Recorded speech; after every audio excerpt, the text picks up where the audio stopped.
Welcome to the Stripped Club, the podcast that strips away the noise and dives deep into the real, raw conversations every man needs to share. All right, guys, welcome back. We are here for yet another episode of the Strip Club where we take off the mask, we strip down, be a little bit more vulnerable than regular in public. And today I have a really special guest with me, a lifelong friend for over 20 years. Some could even call it over 2 decades of friendship, and just kind of honored to have him on his show to share his story. And so this is episode. I'm gonna stop trying to figure out what episode I'm at, what season. I already know it's season 3 because I'm interviewing people now. But yeah, we're here with Mr. Joel Hall. Joel, welcome. Thanks, man. Thank you. Joel.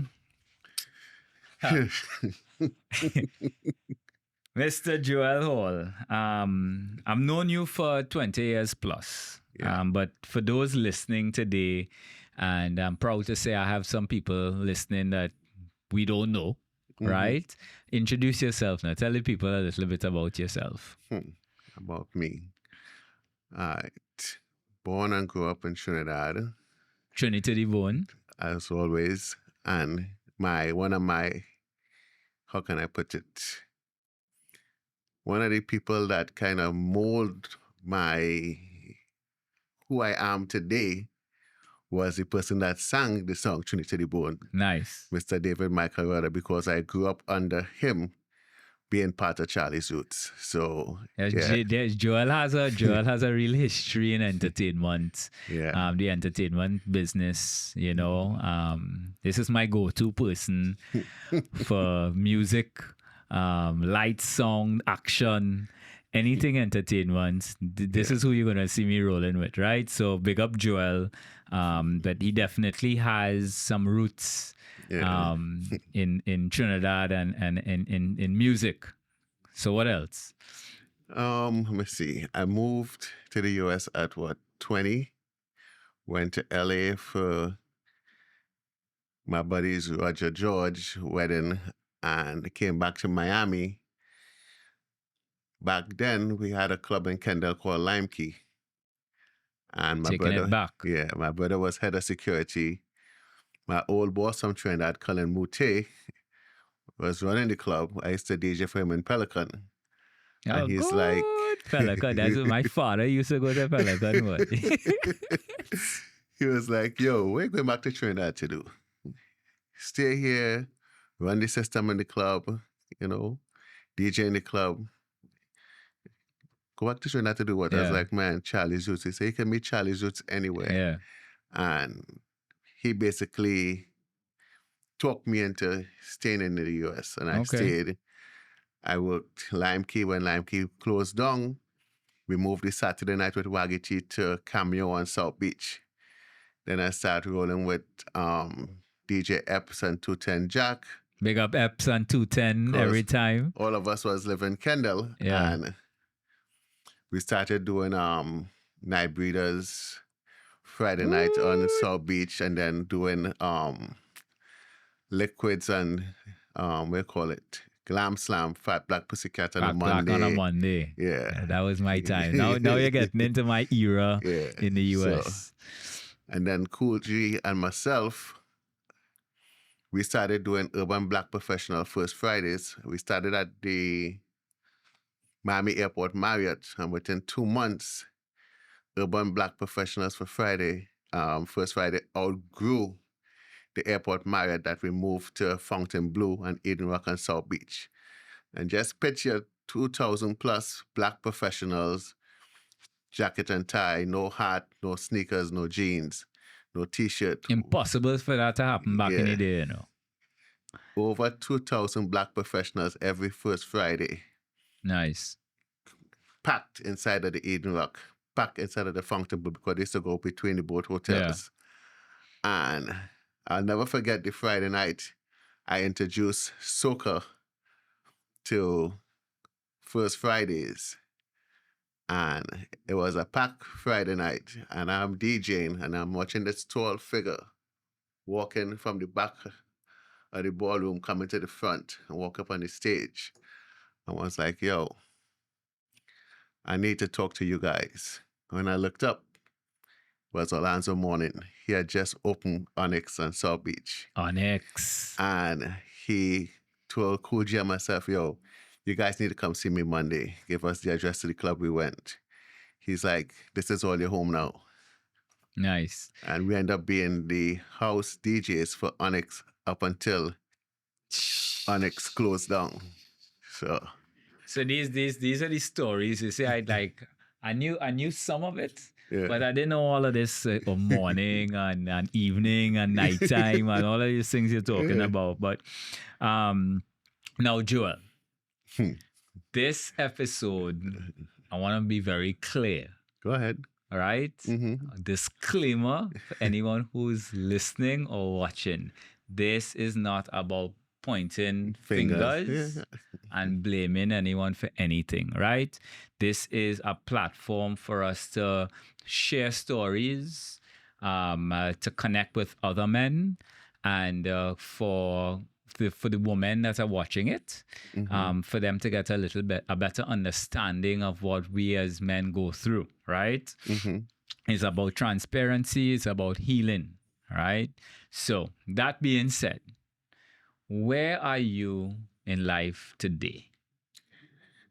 Honestly, in a better place. I won't lie. I went through a lot in the past couple of years, but I built back myself. And one of the best part of building back myself is keeping God in my life and my support team. The people that been around me, like yourself, like Lisa, her mom, her family, my family. They kept me, There's like, you can't fall. Yeah. Now, you haven't fallen. You might stub your toe here and there. Get in a few car accidents self. But for the most part, you've had people on your side, through your challenges. Not just the recent ones, but, throughout your whole life. Yeah. So, and with those relationships, you've obviously had some experiences in the love space, right? So what do you think causes love to shift from this blissful feeling into anger, resentment, and bitterness? All right. One of the biggest things with that, you have to watch somebody's family history. And kids are what they learn. And if you grow up in a household that is abusive and, there's no love there, you don't really know what love is. When you grow up in a household where your parents don't say, I love you, or, give you that nurturing love and just whatever, go to the side kind of deal, it's hard. And there's a lot of people that grew up like that. My dad wasn't one to be like, I love you, I love you, I love you. My mom was. But he was always there. He would, don't do this, don't do that, do this way, and whatnot. And I won't lie, my dad was a big womanizer to the point that I was like... I want to clap, but I don't want to clap for that. And to the point that I have siblings that is on my dad's side, not my mom. Yeah. And even growing up, they used to spend summer vacation in our house. So wait. How many? Because I know about... I lost count. No, for real? Yeah. So how many? Give me a guesstimate. And all, I think my dad had about maybe 16, 17 kids. So F Solos. a whole soccer team then. Subs yeah. and everything. Subs and everything. Wow. My dad was. And he took care of everybody. hmm He was king player. Yeah. He was king. But back in the day, I mean, I've heard some stories of back in the day when it was light. No, let me put it this way. My dad was a cop at one time in his life, Uh-huh. right? And one of his friends, growing up and being around, he was like, when he got into the police service, he was under my dad. Yeah. And he's like, Jed, if it's one thing, every day at a different house, he dropped my dad to lunchtime. Oh, Lord. And he'd be like, pick me back up at so and so time. Yeah. Even me at 5, I watched my mama there. I was like, Mommy, how much aunties I have in Trinidad? And she's like, what? I was like, how much aunties I have in Trinidad? She's like, only Auntie Rita and Auntie Sheila, which is his 2 brothers' wives. So I'm like, so who is Auntie Gwen and Auntie Tiny? And I start calling name. And I hear him in the background, why don't stop talking stupidness about your mouth? And my mother, like, stop carrying my child by your woman and them. So, but that's what I've heard, I've heard back in the day, like the woman knew about these other women and they were okay with it. Well, my mom was a straight, staunch Christian. So she was like, she made a vow to God and she don't believe in divorce. So she stayed. Yeah. Even with all the madness he was doing, she stayed. When he got sick, she was still there. Yeah. Up until the day he died. And she told him, she's like, look at you. Now you're like flat on a bed. We're only woman and them now. Yeah. And they used to call she and Tonchi, oh, you had the ring, but we had the man. Yeah. But it never, It's crazy how times have changed, yeah? And now women are the one with all of the men. Yeah. Yeah. They don't. Oh gosh. So just to set it up context wise, you are divorced? Yes. No. Happily divorced. Happily divorced. And how long were you married? 18 years. 18, me too, bro. 18 years. But you were happy at one point. At one point, yes. I was happy and blind at the same time. Explain that. I don't. Okay, you're happily blind. So when I thought I was happy, my ex was, how she told my cousin, she was acting, because when you're accustomed being in a relationship where somebody always beating up on you and dogging you and treating you like crap, and then somebody come into your life and treat you like a real woman and put you on a pedestal and don't want to fight, don't want to hit you, it's like something is wrong. Yeah. And according to members of her family, she felt something was wrong with our relationship because I wasn't one to hit. I wasn't even one to argue. When they start to argue, I'll be like, you know what? All right, take win, and I walk off. I get called punk and all kind of. But you know what? That's not me. I wasn't brought up like that. I hit a young girl once in my life. I was 5 years old. See this mark on my face? Yeah. Yeah. I get pushed into a fence and I jumped on her, and before I could hit her, my mother grabbed me. And even with my face gushing blood, I got the ass whooping of my life. And my mother told me, don't you ever put God out of your thoughts and ever raise your hand again at a girl. Yeah. First and last time. I tell my son that even when he's with his daughter, with my daughter and his sister, they play fighting. I said, Jax, I don't care what Sophia does to you. I don't care if she hits you because that's his first thing. But she hit me. And I'm like, I will talk to her. Do not raise your hand for a woman. Yep. Worse yet, your sister. You're there to protect her. So I get that, man. And luckily for me, in my experience, I was never around a situation where my dad got out of pocket. They would argue, but my mother would always say, your father not crazy to raise his hand. The joke with that is my dad, they got into an argument, but think I was like 3 or 4 at the time. And he did again, he's like, I'm better. And he did like this. And when he did like this, Yeah. my mom reflexes, you know, and she Yeah. hit him, knocked his teeth out. He never See? replaced it. You see, Yeah. that was a reminder to don't even think Those about moms, those back in the day moms dreading them. Do not Yeah. play with moms from back in the day. She was like, So when did things start to change for you in your relationship, and how did that make you feel as a man? How things started to change. When people started looking at me out in public with her and laughing at me. And other people whispering in my ears, boy, open your eyes, Dread. When you're not around, she with this one and that one, and we see her here and we see her there. And then when I say something, oh, I crazy. And I insecure and nobody want to talk to me because I got Joel Hall tattooed big on my forehead and this, that, and the other. But then it's a different story. Yeah. You know, so It sounds like, and I know social media obviously was, it was very prominent in our times of having a relationship.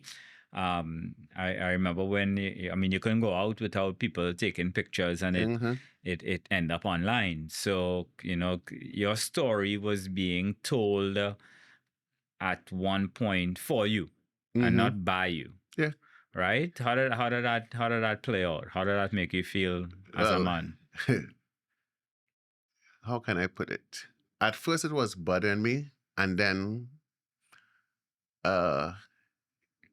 very wise older lady put me to sit down one day, and she said to me, she's like, Joel, no matter what they put out there about you, people who knows you know the type of person you are and the man that you are. What they put on social media, they try to justify themselves. She's like, that's not your business. And after sitting down for 2 hours with that said lady, it opened my eyes. She's like, what people say about you in public, on social media or whatever. She's like, Joel, you don't have to worry about that. That has nothing to do with you. That's not your business. But how do you feel when you see all of this playing out online in front of you? Because you would call me, so I know. I will get these screenshots. It did. No, I'll be honest. It did mess me up. Yeah. But after a while, after getting people saying, "Now and pay me to talk with them and be like, yo, Joel, don't make that get to you. Yeah. You're bigger than that." That is what they're putting out there, is them trying to make people feel sorry for them and make people feel that you was this, as they put it, devil. Yeah. But everybody that knows you know who you are. Yeah. I wouldn't lie, like it was difficult for me as your friend to see a lot of the how the narrative was being shaped. Yeah. Because I don't know you like that. Right? And I couldn't wrap my head around the stories that I was hearing, Like, and then knowing you. I told a lady one day, I say, anybody could come to me and say, well, I saw you hit her in this party because their significant other make people to understand how much times he had to save her from me in parties.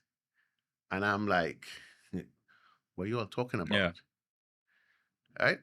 I used to have people walk up to me and be like, man, I admire you and your wife relationship. Da, da, da, da.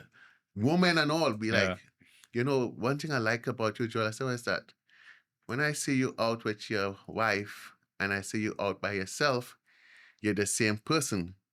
It have men, when they're out with their wife, it's like because they got cocoa in the sun. Yeah.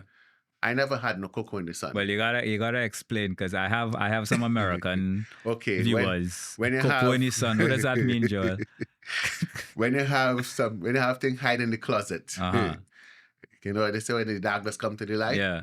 I never had nothing in no dark. Everything Yeah. was always in the light. But that's one thing about you. I felt that you were consistent across the board in when you with or without, So Right? it would is very difficult, and to see the again the narrative online about the relationship and what you were dealing with, Mm-hmm. and then you have kids, Yeah. right? How many kids do you have? 3. And how did how did that breakup um how did it impact the kids and your relationship? All right. Let me start with my oldest son. My oldest son was a straight A advanced student. All right. And I mean, to the point that Pompano High School pulled him. That's not a school you could just apply and go to. They look at your grades from elementary come up. They look at your parents' grades. Right? And he was an honor roll student, straight A's, principal honor roll all the time.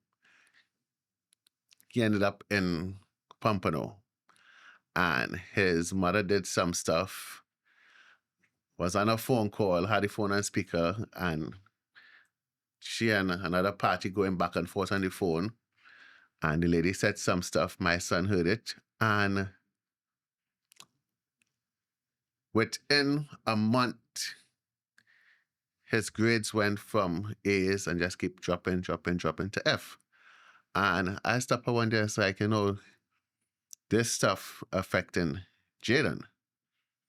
And she told me to have nothing. Oh, he lazy. Yeah. How do you go from straight A's to F's just like that? Yeah. And just all of a sudden you just get lazy. To the point that he was failing high school because they kicked him out of the school. Oh. He ended up having to go back to his home high school, which was Piper. I went in there and I'm like, wow, kids walking around with ankle bracelets on in the school. So from one traumatic experience to another traumatic, just his environment was unstable. Yeah. So he was basically gonna fail, not gonna graduate with his class. And got him tutor, got him to do night classes to bring up his grades that he could have graduated with his class. And he did. Yeah.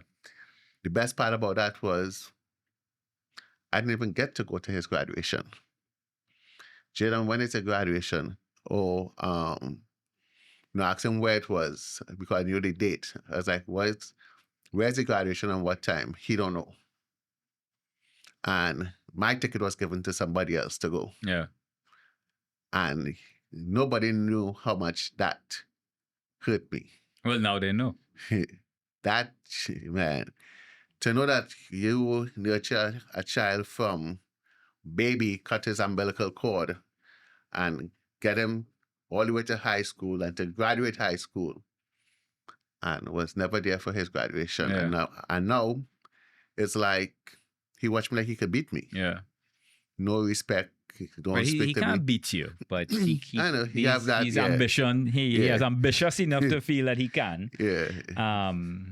And you have another son and a Yeah. daughter. And how are those relationships? It's not what it used to be. Yeah. Anybody that knew me knew how I was with my kids. Correct.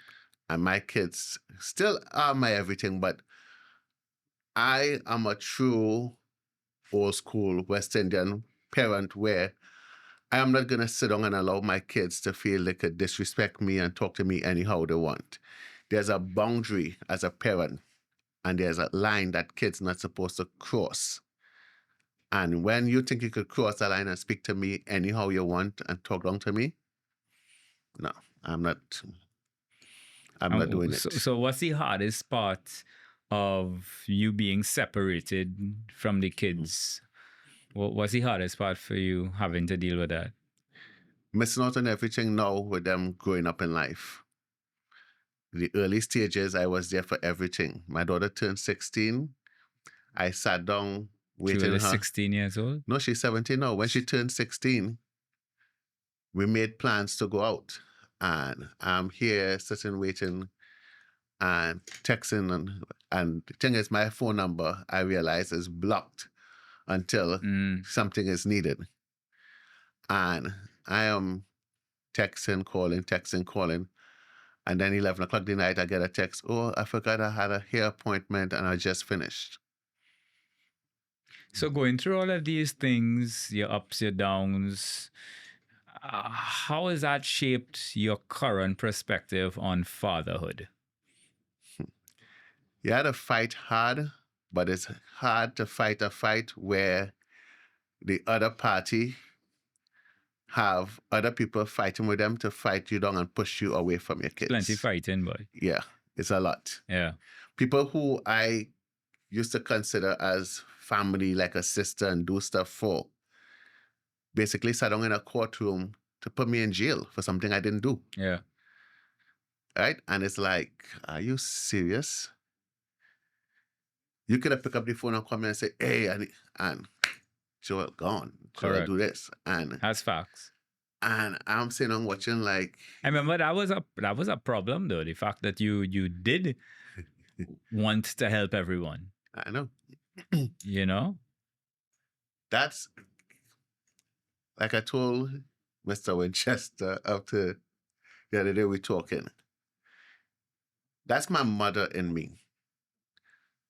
You couldn't tell my mom you don't have a place to sleep or you're homeless. Our house is a big upstairs and 3 apartments downstairs. And my brothers was in the apartment downstairs. My mother put them out and said, come upstairs and give somebody downstairs the apartment. You couldn't tell my mother you didn't have food. It have a little boy, well, I can't even call him a little boy now. He's a big man now. I saw him up to over the weekend in Trinidad. His name is Roger, but not Roger George. 2 weeks after he was born, his mother came to my mom and asked her to watch him for her to go buy formula and whatnot. And she coming back. She never came back. He was born with some, I can't remember what it was, but his skin was green. He was your complexion, but his skin was green. A red man. Yeah. With green skin. With green skin. So he used to call him the frog baby. Okay. Right? And his dad was a painter, but he was never really around.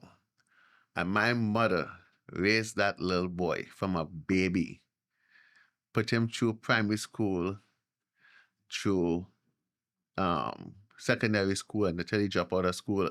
She was mad at him, and then he went back with his dad. But his dad used to come off and on a weekend and drop money for her. But my mom is the one that took care of that little boy to the point that the green spot and stuff on his skin, she got rid of that. And I'm a mother's child. Yeah. You need help with something, I will do it. You've always been like that, and that's I think that is admirable quality. Like I started the food drive during the pandemic, and I was doing the one in Overton with Orlando Morning, and I had the kids, so I took them with me. Yeah. This is what people end up like. This is homeless people. This is people who driving a Range Rover and pulling up in a food line to get food because time's hard. Yeah. And I'm showing my kids this, and she made a comment online that, oh, he out there trying to be a humanitarian instead of spend time with his kids, trying to feed people that he don't even know, and this and the other.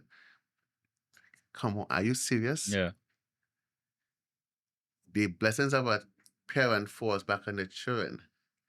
So even and I don't do nothing for no fame or glory. I do it out of the goodness of my heart. Yeah. But at the end of the day, my blessings fall back on my kids. And if that's how you thinking, come on. Yeah. Ay. The weight of a conversation. So if your children were to, well, your kids are over 18, so this content is readily available to them online. Yeah, that's okay. What would you want them to know about your heart right now? My heart will always love them. I will always love my kids down to the end. I will always be there for my kids. I am just one that's not going to allow my kids to feel they disrespect me, and I'm only daddy when they want money for something or they want something. For example, I got into a bad car accident. I was in the hospital. My god kids called me before my kids never even called me. I got a text from Julian that, is it true it was an accident? And that was it. Well, you forgive them, Yeah, right? I already did. I forgive my kids. I love my kids. I will be there for my kids, but I'm just not gonna sit down and make my kids feel that they could disrespect me. If my kids come to me and be like, Dad, can we have a conversation? Can we, and not rude about it, I'm good. I'm You're ready. good. You're ready. All right. So I want to take it back a couple topics ago when we were speaking about social media. Mm-hmm. And obviously, you being somewhat of a public figure and very well known in the diaspora locally, actually, I shouldn't even say locally, internationally, I would say that your breakup was pretty public. It was more than public. How did that um impact your reputation? What did you do to manage those feelings and emotions and contain yourself from not lashing out as a man? I don't need social media validation like other people needed it. And because of who I am and how I carry myself, I am not going to bring my standards down to meet. I'm not going to belittle my standards to meet other people and lash back out and be all over social media. That's not me. I kept my head high because that's what I was taught, and I kept it moving. You need social media validation. I don't, because at the end of the day, in my heart, I know I did nothing wrong. The only thing I did wrong was somebody put it, I was too good of a husband. But you can't go and give yourself. No. You have to. That person has to say that on my show. Okay, I don't want you. No. People watched me and told me I was too good of a husband because of how I basically cooked all the time in my house. I did everything. I wasn't one to be like, you know what, now I'm not doing this. Yeah. And No, you are a man. You are a proper husband that gave everything to the relationship. I said, here, boy, I see wife in a party. Where Joel? Where else? He home watching the kids? Did it upset me? Yeah. At first. But then I was like, you know what? At the end of the day, those are my kids. So I'm going to watch my kids. But men often feel that when they respond to attacks, they look like they're attacking. Like they're the aggressive one. How did you manage that, not putting yourself in a position to be regarded as the aggressive one? I just decided, hey, I'm not going to stoop to that. I'm not. People on social media, oh, my beautiful house and my beautiful pool and this and the other. You don't even know how that get there. Did I respond to it? No. Yeah. But what would you say to other men who are facing similar situations like that, and give them some advice?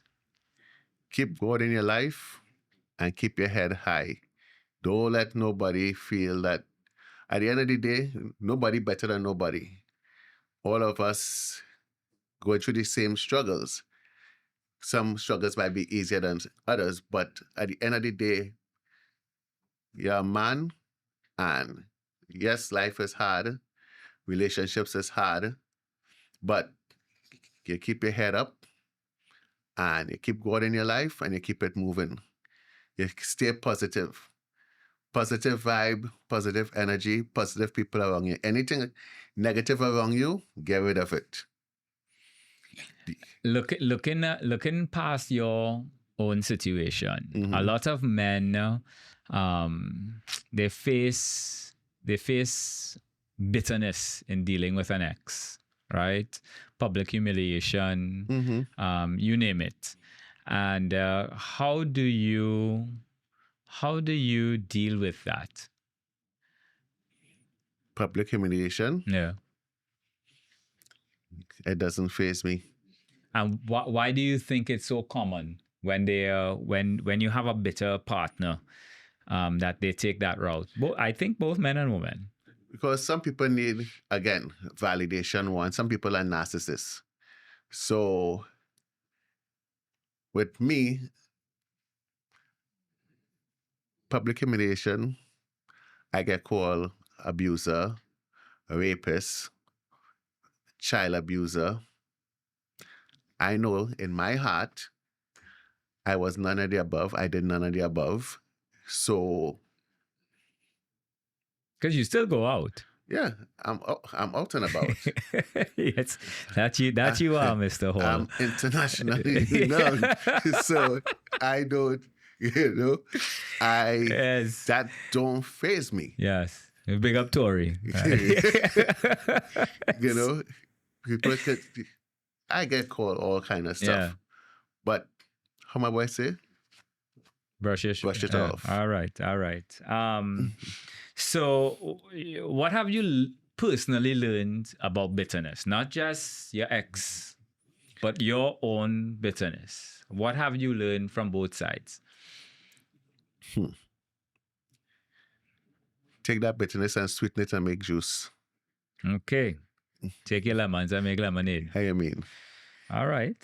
Make juice out of the bitterness. And how do you now protect your peace? Stay to myself.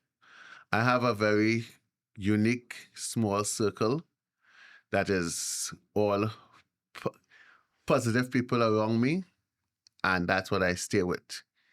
I don't want the negative, oh boy, you should abandon the house, you should have. You end up in jail. Exactly. You can't be dumb. You can't be stupid about it. For what? Yeah. I lose all kind of stuff and people have it, and I don't care.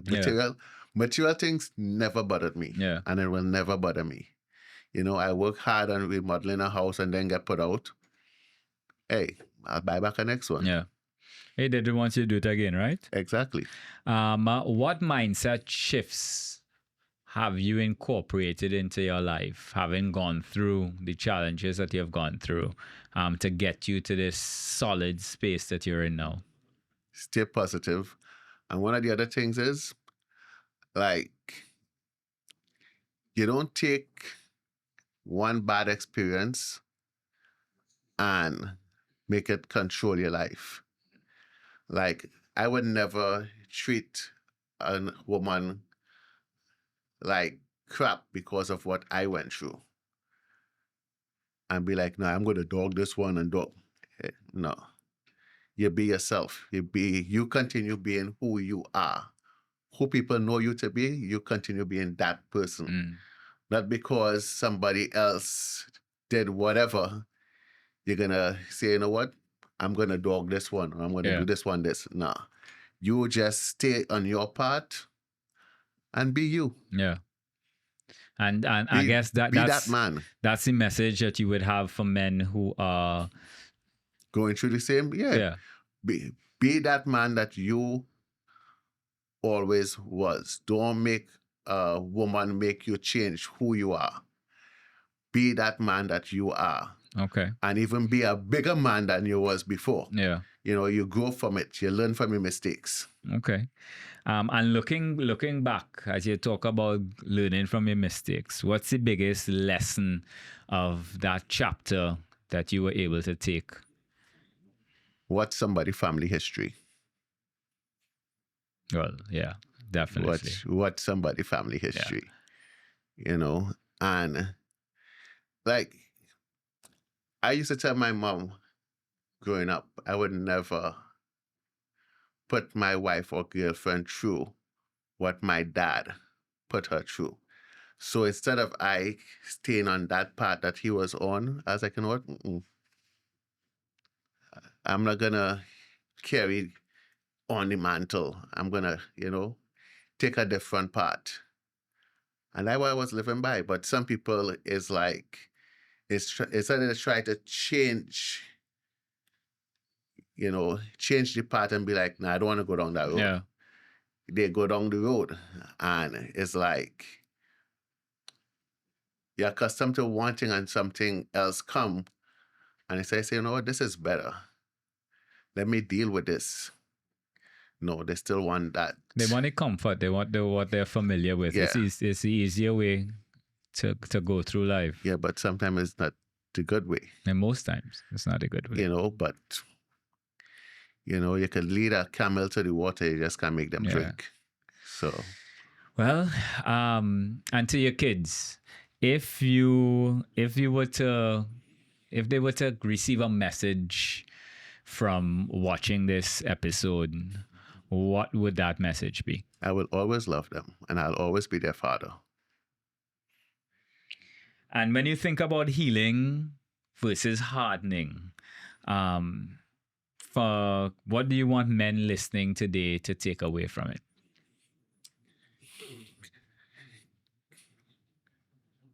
It's a good one. With healing. Okay, you could either heal or you could get hard. Nah, it's better to heal than getting hard. It really does nothing for you getting hard. It's better to heal. So I have to revamp how I deal with my struggle. It's better to heal and make yourself a better person. Yeah. Heal and prove the other parties wrong.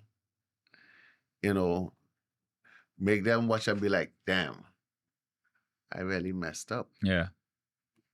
Because I thought it's going to have him here, but look which part he is. He's here. Yeah. So, don't harden, heal and grow. Well, you've heard it first. We are not going to be hard. We are going to heal. Yeah, right? Heal and grow, bro. That's it. Heal and grow. And you've heard it right here on the Strip Club. Mr. Joel Hall, I want to thank you for taking the time out today to come and share a little bit about your story. It has to be hard, going through what we go through. Yeah, it is. And I want to wish you all the very best. Thanks, continue, man. as you say, continue being you, because you have people out there that appreciate everything that you do and you continue to do.